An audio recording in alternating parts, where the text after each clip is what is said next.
తండ్రి విధేయతో నిన్ను సేవించేవారుగా ప్రేమతోటి, ప్రేమ ద్వారా ఏదైనా సాధ్యం కదయ్యా.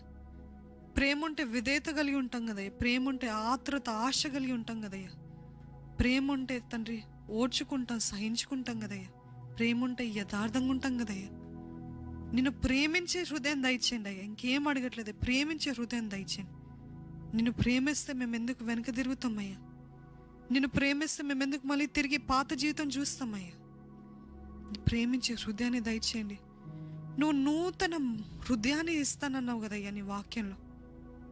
Give me new heart lord, new heart lord. మాంసపు హృదయాన్ని దయచేయండి, నూతన హృదయాన్ని దయచేయండి.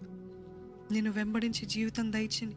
ఇప్పుడే తండ్రి ఎవరెవరైతే ఏకీభవిస్తున్నారో వాళ్ళందరి జీవితంలో మీరు మీ పరిశుద్ధాత్మ కార్యాన్ని జరిగించండి.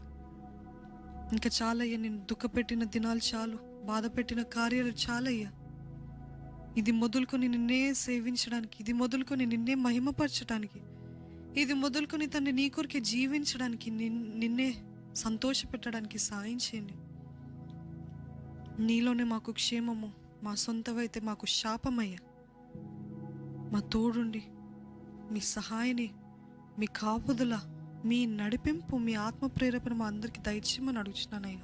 వింటున్న ప్రతి ఒక్కరి హృదయంలో మీరే మీ కార్యాన్ని ప్రారంభించమని ప్రభు యేసు నామములో అడిగి వేడుకొనిచున్నాను తండ్రి. ఆమెన్.